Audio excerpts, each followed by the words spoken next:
You're listening to the Talking Headways Podcast Network. This is Talking Headways, a weekly podcast about sustainable transportation and urban design. I'm Jeff Wood. This week we're joined by Ryan Russo, Executive Director of NACTO. Ryan shares with us more wisdom from the revised Urban Bikeway Design Guide and discusses the transformation of street systems and how to manage space for people and deliveries. Stay with us. Today's podcast is brought to you by our super wonderful, terrific, amazing Patreon supporters. We appreciate you all keeping this show and Mondays at the Overhead Wire going. To join this merry band of city wizards and transportation experts, go to patreon.com/theoverheadwire. $2 a month gets you some stickers and a handwritten note sent with a cool train station stamp. $10 a month gets you one of our transportation scarves. We've also got some bonus material up there, so check it out if you haven't already. And speaking of scarves, the heavyweight net bike scarf is back in stock. I'm also going to make a concerted effort to make some new designs, but if you want to get one of the Buster Bike scarves or the Lightweight Bike scarf now, visit theoverheadwire.com or support us on Patreon. And if you'd like to support the show in other ways, you can buy books at the bookshop site, bookshop.org/shop/theoverheadwire, or find our Cars Are Cholesterol merch at bit.ly/carsarcholesterol. For anything else, including the Town Planning and Practice audiobook, visit theoverheadwire.com and definitely sign up for the almost 20-year-old daily newsletter. Or you can just keep listening and enjoying the show. We appreciate that too. You can also find us on Blue Sky, Mastodon, Threads, Instagram, Flickr, YouTube, Substack, and LinkedIn if you want to connect, usually at the Overhead Wire, but with Flickr, it's Transit Nerds. Some great stuff coming up, so keep on listening and enjoy the show. A quick note for Patreon supporters. I've set up an ad-free podcast RSS feed at Patreon. This means if you want to listen to the show without ads or promotional episodes in your podcatcher of choice, you can do so by heading over to your Patreon account and getting the feed there. I'll post instructions in the show notes of how to do it. And if you aren't a Patreon supporter, you can do so by going to patreon.com/theoverheadwire. Even just $1 a month gets you our podcast free of outside ads. That's patreon.com/theoverheadwire. Ryan Russo, welcome to the Talking Headways podcast. It's great to be here. Thanks for having me and for having NACTO. Yeah, thanks for being here. Before we get started, can you tell us a little bit about yourself? Well, I'm currently Executive Director of NACTO, the National Association of City Transportation Officials. But going backwards and getting here, I'm an urban planner by background and have done most of my work in local government at NACTO member cities. So I worked at the New York City Department of Transportation for almost 14 years during an era of significant transformation in the agency's priorities. So I joined around 2003 and was there working on livability, bicycle, pedestrian type work, and had a wonderful journey, including when kind of NACTO came to champion the work of prioritizing walking, biking, transit, and was involved in the first Designing Cities conference and our first publications. And after that period of time at New York City DOT, I was there also through the transition from Mayor Michael Bloomberg to Mayor Bill de Blasio and the amazing commissioners Jeanette Saida-Khan and Commissioner Polly Trottenberg, and then pivoting to the world of Vision Zero. But after that period, I moved to the other coast, to Oakland, California, where I became the first permanent director of the Oakland Department of Transportation, which was formed under the leadership of Mayor Libby Schaaf. And the idea was to have Oakland also embrace what NACTO is championing, using its right-of-way for walking, biking, prioritizing public transit, affordability. And so I did that for 5 years and then had a little bit of a transition since June of last year. So what did you learn from your time on both coasts? And they must be very different experiences. Yeah, I feel incredibly lucky for having been able to practice in very different contexts. And we could spend the whole podcast on the learnings there. You know, there's similarities and differences. I think in all places, I think we're all in this work to make positive change. And I think I learned in both places is that you need a strong strategy for the fear and potential resistance to change, and that you need to be able to have open and deep conversations, not just with the people who believe in what you're trying to achieve, but the people who are most skeptical. So in a place like New York, when we were doing something very high profile, like closing Broadway at Times Square and Herald Square and providing more public space for walking and biking, we also had a very solid mobility plan for all kinds of mobility, including traffic, a great traffic management plan. And in fact, that program was called Green Light for Midtown. Out in Oakland on the West Coast, where we're working to prioritize communities that had been historically overlooked, it was really important that we build trust and have deep conversation for people for whom a bike network or walkability might not be their first priority, even though that was sort of what the department was charged with. So having that broader conversation and being willing to talk about broader topics and be listening and open-minded, empathetic, and humble in the approach were sort of keys to success in both places. What are the skeptics often saying? Oh, well, there's a wide variety of skeptics. And I think part of my advice is to actually listen more closely, because they can be kind of typecast. There can be sort of like the stereotypical skeptic. And yeah, sure, there's similarities in the conversations in cities around the country. So, concerns about parking, concerns about traffic congestion are sort of the typical, and you often hear that. But like at the root of it, you can have a diverse set of concerns that you want to incorporate into your work. It might be concern about their travel time and their ability to get to work or school. There could be concerns around displacement and change in housing costs from the resulting investments that you're working to plan with. So it runs the whole gamut. Well, one of the things I wanted to chat with you about is how streets are just getting more complicated. They're for transportation of many things: rainwater, electricity, telecommunications, fresh air, freight, not least people. In most places, active modes are last on the list for space designation. And we're gaining ground, but we have a long way to go. And I want to get your thoughts on the streets as a place where people exist and what are places in them.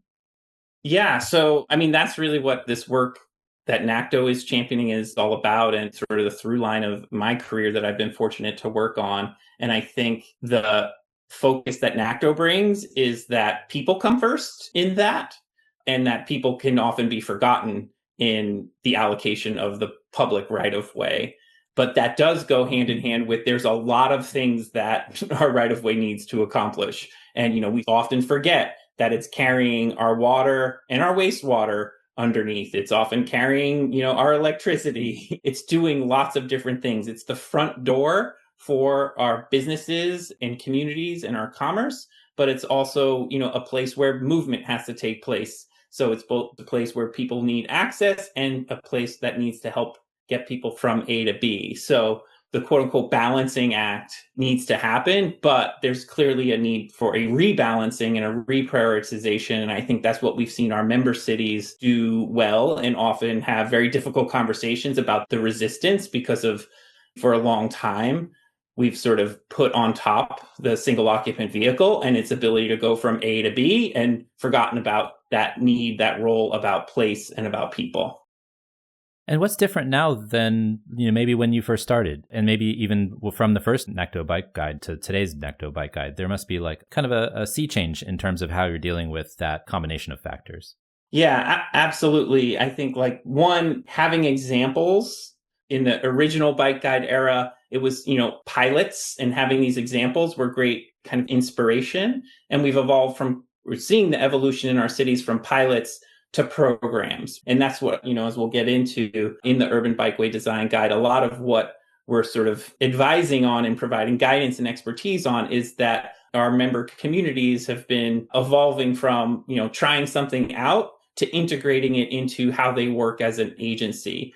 And we've seen, as the more examples and projects have been delivered, more and more buy-in from communities. In particular, the pandemic, of course, played a huge role in helping the small business and local business community be more bought in to streets as places, and the inefficiency of the parked single occupant vehicle there for a long duration, that having restaurant seating, public space activation, that can really support small businesses. So that's been a big change. We recently had Bill Schultes on to talk about the AASHTO bike guide and the NACTO bike guide and the improvements to both. But I'm wondering, from your perspective as one of the technical consultants on the project before becoming director of NACTO, on how people are responding to the new guide, how you are feeling about the completion of the guide and how people are using it now, as you mentioned in your previous answer. Yeah, well, first, I'm glad you mentioned Bill. I was just at the ITE annual meeting with Bill, and I've known Bill a long time, and we're so lucky to have him in the field and to be one of the authors of the AASHTO Bike Design Guide. Bill's been just an amazing champion and designer and one of the foremost protected bike lane and bikeway designers in the country. And my role as an advisor in the Urban Bikeway Design Guide was more on the sort of the front matter of the guide, which is sort of the how to and the big picture planning and organizational development that's in the guide. And that's something I'd love to highlight a little bit, which is, broadly, this guide compared to prior editions has gone from sort of a kit of parts, the ingredients in the recipe of your design to the how-to guide. It's sort of the steps in the recipe to actually put those ingredients together to end up with the outcome that we want, which is, a safe, accessible, equitable bike networks for your entire community. So the guide does start with, significant detailed advice on not just how kind of the project planner can move forward on, say, community engagement, then planning, design, and delivery, but how a city and community as a whole can do that. And so, there's really great content. I would love your listeners to sort of share this guide with their city council people and with their mayors, because there's incredible guidance on how to build a team and an organization that can move from the pilot project, like let's do one of these things in an area where it might be acceptable and might be well received and have one ribbon cutting, to building that network, because we're not going to get the ridership and the usage from that pilot project. So what you see in that sort of first section of the guide is how to build a fully successful bike program. There's one page that's one of my favorites in section 2.3. It's called From Projects to Networks, Building a Successful Bike Program. But it covers, in 2 pages, one spread, what your organization needs to have from a human resources, a people perspective, a policy perspective, the engagement skills, the planning skills, the design and delivery capacity that you need to have, and the ability to evaluate your project so you can be a learning organization. And for each of those areas, it describes sort of the beginner, intermediate, and advanced level, what level you could be at. And so it's almost like a board game where you can assess your city and be like, are we at level 1, 2, or 3 in this area? And how do we get to the next level in each of those areas? And if you do get yourself to level 3 in all of those areas, you get to the advanced, you're really going to be cooking. And in 10 years, you're going to have that complete bike network for all ages and abilities that so many of us would love to see and that we think would really benefit entire communities. I wanted to chat about a couple of things, including that all ages and abilities. And I think that that's an important part of this discussion. Bill and I talked a little bit about the past and the history of bike design and the movements that have happened before the current one. But I'm also interested because it's kind of changed, it feels like, because of the introduction of new modes, the introduction of faster modes, the introduction of different size of vehicles that can possibly be included in this all ages and ability. And so I want to talk with you about that, the evolution of that idea from something that I feel like is just making sure that everybody has access to the bike lanes and safely, like where our kids can ride in the bike lanes and stuff like that, to this whole kind of new thing that's been evolving with all of the delivery systems and everything else. And so that evolution is really fascinating. I think it's really important to have that discussion. Yeah, so the guide has a number of areas where it provides key advice in this. First is, it's not just about markings and widths. It's about, designing for a diversity of speeds of the users. So there's strong encouragement around wider facilities, the ability to do side-by-side riding, the ability to do passing, and making it sort of inclusive from a vehicle mix type.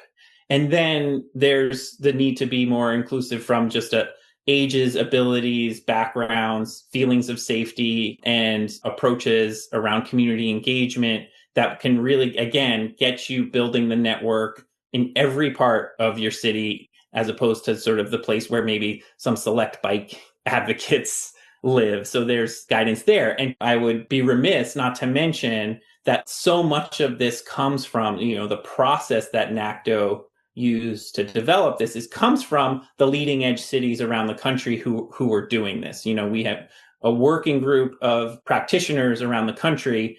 So you've seen wider bike lanes happen in New York City. You've seen these innovations around planning that are profiled, in Seattle. So those best practices sort of come together and they get in our guide. And then, to your point around adoption, our guide came out in January. We've trying to get it as much attention and fanfare as possible. But I travel around the country to transportation events, and I constantly hear from consultants, academics, sort of non-members of the NACTO community, how important this resource is for them and how excited they are that it has been updated and refreshed and that they're putting it to use. And, we're very proud that the book itself is beautiful and it's very affordable. It's just $50. So strongly encourage more physical books. But we also have all of the content available on our website at nacto.org that you can access because we want this to be adopted. So we are seeing that.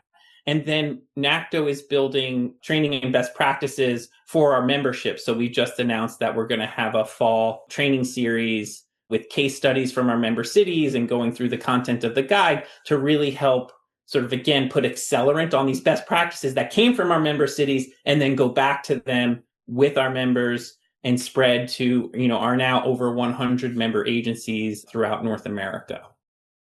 There's a lot of great design advice in there in the guide. And as you mentioned, there's a lot of stuff online as well. So people don't need to own the book to go and check it out. And I'll have some of the links to the stuff that we're talking about specifically in the show notes. But there's stuff like the width and the speed and the turning radius, the different types of new vehicles and old vehicles. But one of the best discussions about kind of this design specs for platooning and riding side by side, as you mentioned, because I feel like biking's to be social. And a lot of the times, if we're riding with friends, especially in cities that only have like the 1-lane bike lane or the thin bike lane, you're usually like talking over your shoulder or trying to yell into the wind. And that's really frustrating. So can you talk a little bit about this social aspect of cycling together and designing streets for that aspect of it? Yeah, I am a regular rider and I'm very familiar with that dynamic when you're excited to be with someone and connect with someone. And one of the beautiful things about walking and cycling is the sort of, you're not encased and isolated in steel and glass, and you can interact with the streetscape. You can easily stop at a business, and why, studies have shown bike networks are great for local businesses. And so, in this era of more isolation and loneliness, like connection is very important. And we do strongly encourage not just wider bike lanes, which can allow for that. We want to see side by side cycling, but there's a lot in the guide around sort of slower speed facilities and encouraging in all the design tools to get speeds down so that you can have what some cities call bike boulevards or neighborhood greenways, that we can have slower streets where you don't necessarily need a dedicated facility for those lower volume, those neighborhood connectors, so that again, that side-by-side riding becomes not just feasible, but accepted, so that we can have enough design cues out there, whether that's diagonal diverters or neighborhood traffic circles, that make it so that the motorist sort of comes up behind you and is sort of designed to a speed that it accepts that there's two people biking side by side. So you see it both in the sort of bigger streets designs that we're suggesting in the guide, but also in those neighborhood greenways and bike boulevards. And how does that kind of reconcile with this inclusion of also the vehicles that are accelerating faster these days? The overall speed might not be the biggest thing, but the acceleration of electric scooters and electric bikes might be a different aspect to that, because the regular bikes versus the e-bikes and the e-scooters is a little bit different, and to contain those into the system overall. Yeah, I think the guide, just stepping back a little bit, like the guide provides a lot of good decision-making frameworks, but we have to remember, I think like prior design guides sort of imagined a world of tabula rasa where you're designing sim cities and, building highways, you get to have your minimum lane widths, et cetera. Like our members, cities are built places in which they're making lots of trade-offs. And so what we're providing is guidance on helping them make those trade-offs and those decisions, and that there's probably, a lot of times where you're not going to be able to make things kind of perfect and exactly to the width you want. So we do kind of counsel to understand the difference in speed, and understand that in the design. I will say, a lot of our cities are struggling with the higher speeds of delivery and e-bikes and the prevalence of, app-based delivery. And, at some point there's this threshold where a e-bike becomes the equivalent of a motorcycle or a moped, and those really need to be in the general traffic lanes. And we should have complete street designs in which the general traffic lanes are sort of safe enough and managed enough so that the mopeds and motorcycles of the world, however that's defined, feel comfortable in the general traffic lanes and aren't ultimately in the bike lanes. It's an interesting split. We had Lee Waters and Jennifer Kent on a little while ago to talk about Wales's move towards 20 mile per hour speed limits and the safety that comes from that. And I'm wondering if it would just be easier to design streets for those safer modes if the speed limits just came down, or we fixed it in that type of fashion.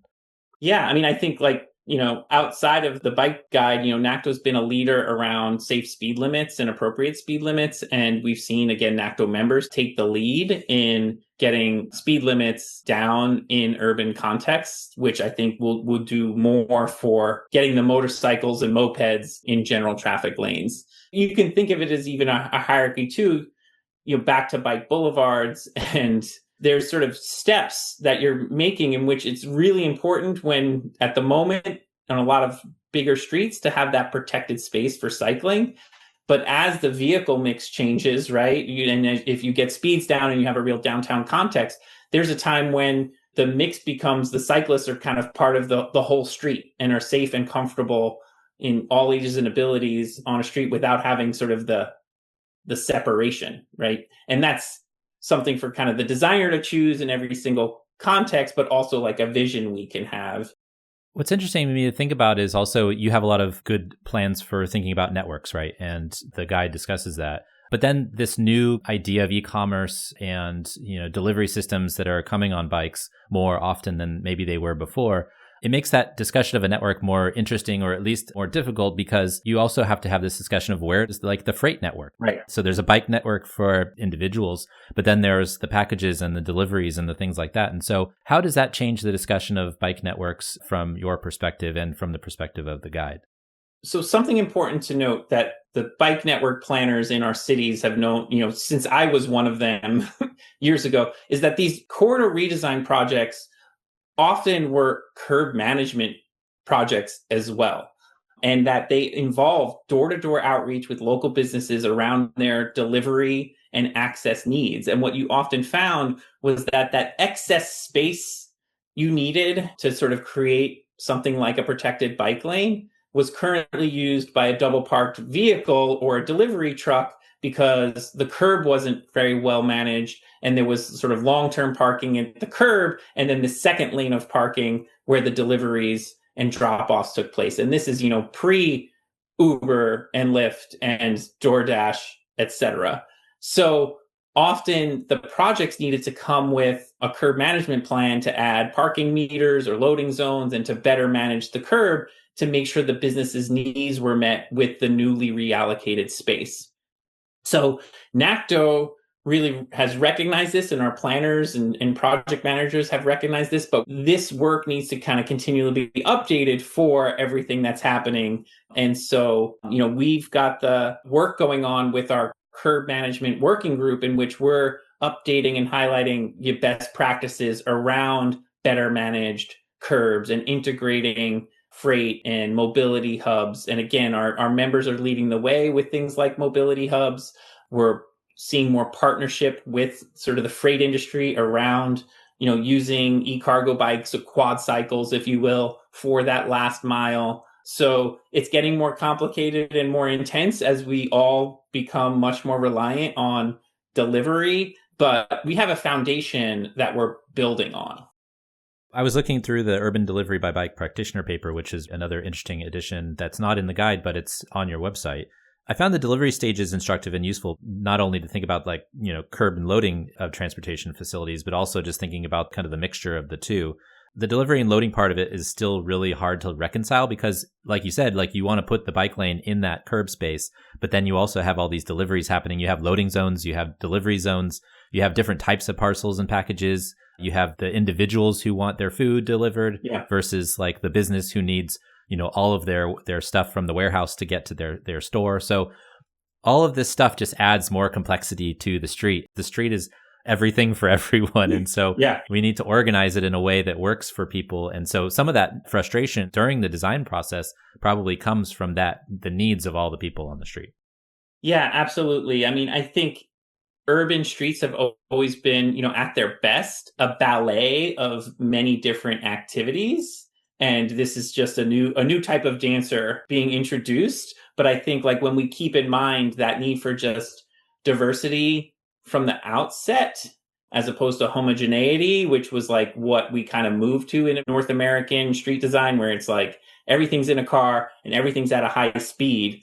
When we get those speeds down, even though it can kind of look quite scary to have all of those uses happening in a place, when we keep the speeds down of the motor vehicles, of the cyclists, pedestrians are inherently lower speed. If we keep the speeds all closer to one another, we find that more uses can be accommodated. The diversity of uses can be accommodated that city streets really need to achieve, both local business access, economic activity, and movement. It's when we emphasize higher speed and motor vehicles in a more homogeneous way that kind of activity becomes quite hard to accommodate. It also brings a new importance to like bike parking too, or parking the vehicles, because, there's a lot of need. If you have a lot more bikes, you have a lot more need to put them places on the street or on the sidewalk or in, off-street facilities.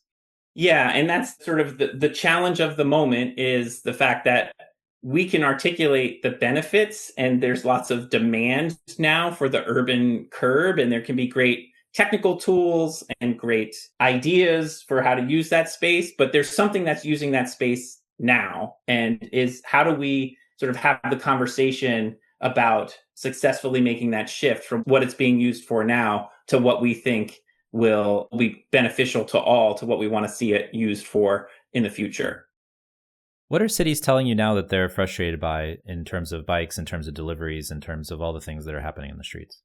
Well, I think that people in cities throughout the country are quite stressed, right? There's just a lot going on. We have an affordability crisis that transportation is part of. Auto dependence is expensive. Housing's gotten quite expensive. So people are frustrated, and they're quite concerned with any changes, how they might be kind of the straw that breaks the camel's back. So it's been hard for leaders to get the buy-in to the vision of kind of multimodal systems that would ultimately prove to be save people time and save people money. I think as people are focused on kind of making ends meet, it's harder sort of to get this vision and these steps prioritized at this moment. So both at a kind of a federal level and a local level, I think it's been more challenging to make the case for this kind of work. The federal level is kind of a tough spot right now. So I think the state and local levels are kind of where the action's at, I would imagine. Yeah. And, as much as there are challenges, when we talk to our members, something super interesting we've heard is that cities are often in a bit of a minor position relative to like regions and states, their MPOs and the state DOTs.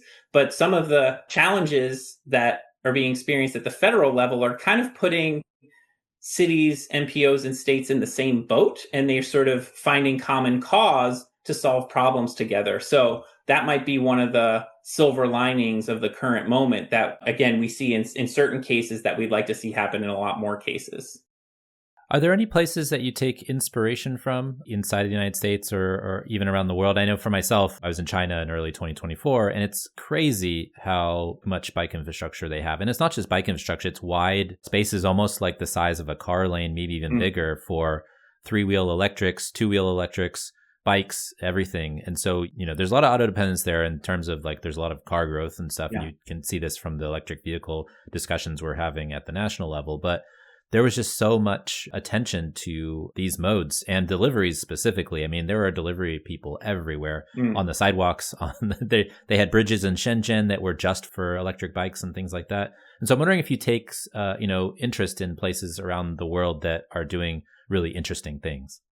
Yeah, I think this is maybe where I would give a bit of a disappointing answer in that, like, I'm inspired by our North American cities and members who are, working in challenging contexts. And I think you can find inspiration in so many of our different contexts, whether big cities, small cities, and red states, blue states, purple states. There's really a lot happening. Maybe they don't have the complete network and it's not, the picture perfect Parisian transformation yet. But I'm inspired by the work Columbus, Ohio is doing, and Chicago, Illinois. We've got Anchorage as a NACTO member figuring out protected bike lanes and how to keep them plowed.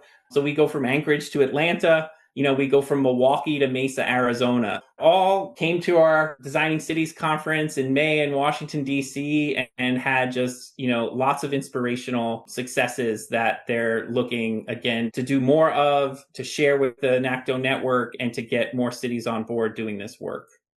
There's a benefit to that too, right? Because I mentioned China, but I also am interested to hear the ones in North America. There's a benefit to having the smaller cities talk with the other smaller cities. I know in planning generally, when people would talk about like Portland, there's a lot of cities that are like, well, we're not Portland. Or Austin even, we're not Austin. We're not this, we're not that. But then if you have so many cities doing things, the smaller cities, mid-sized cities, larger cities, then they can look at their peers. And if Anchorage, Alaska is someone that people look up to, then that's even better because you have so many opportunities to share best practices with folks around the country.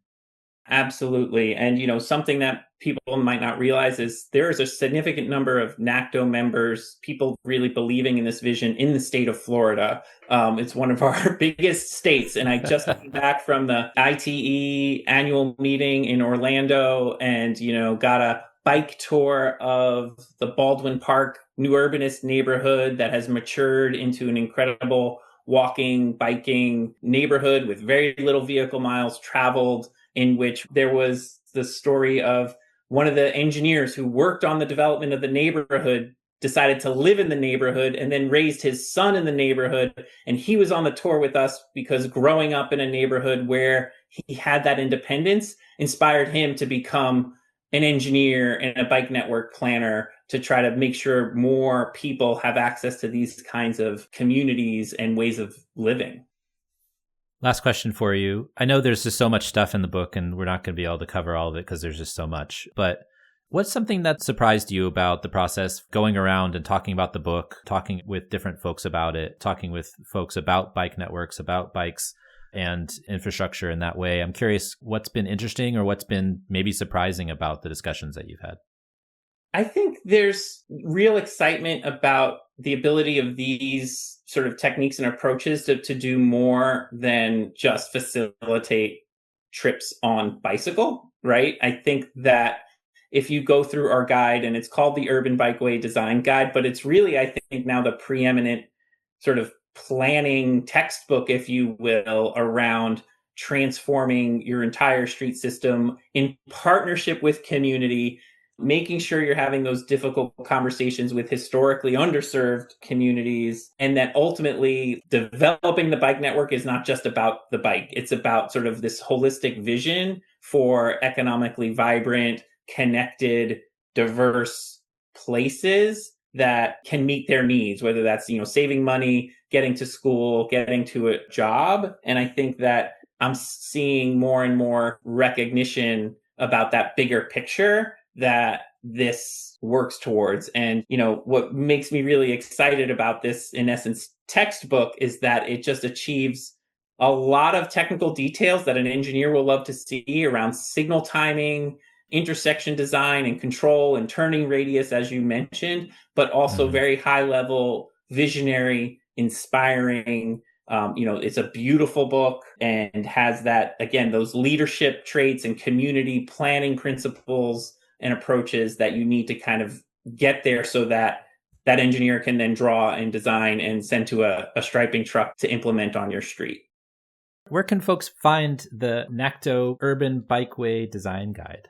We have a really clean, beautiful, redesigned website. It's just nacto.org, and our publications are easy to find right there. You can get links to purchasing the physical copy of the book. It's published by Island Press. If you use code UBDG3 at the Island Press website, you can still get 20% off that already affordable 50% price. The physical copy is the Zoom background of 2025 and 2026. So, you can show your credentials having that physical book on your bookshelf behind you. I have all my NACTO guides right there. There it is. There it is. All right. You're in the club. The content of the guide is available on our website in sort of web-friendly format, again, at nacto.org. So it's available there as a resource. And we know so many practitioners all over the world come to our website to access it. But we do strongly encourage the purchase of the physical book. Barnes & Noble is thriving. People are buying books, and we think the physical book will probably serve you best in this case as well. Awesome. And where can folks find you if you wish to be found? NACTO at NACTO.org is an email address to connect with us. If you go to NACTO.org, I think every page of our website has the ability to subscribe to our email list in which we share monthly updates on what's happening in the NACTO community, and also strongly encourage people to connect on LinkedIn, following NACTO on LinkedIn, and following myself. I'm often posting kind of updates as I go around the country to places like the ITE annual meeting. I would love to be connected on LinkedIn as well. Awesome. Well, Ryan, thanks for joining us. We really appreciate your time. Thanks so much for having me. It was great being here, and keep up the great work. And thanks for joining us. The Talking Headways podcast is a project of the Overhead Wire and appears first at Streetsblog USA. Thanks to our generous Patreon supporters who support this show and Mondays at the Overhead Wire. You can support the show as always by going to patreon.com/theoverheadwire. Sign up for our almost 20-year-old newsletter as well by visiting theoverheadwire.com, or check out the show notes for merch or other opportunities to connect. Follow along using your podcatcher of choice, but if you can't find it there, you can always find it at its original home at usa.streetsblog.org. We'll see you next time at Talking Headways.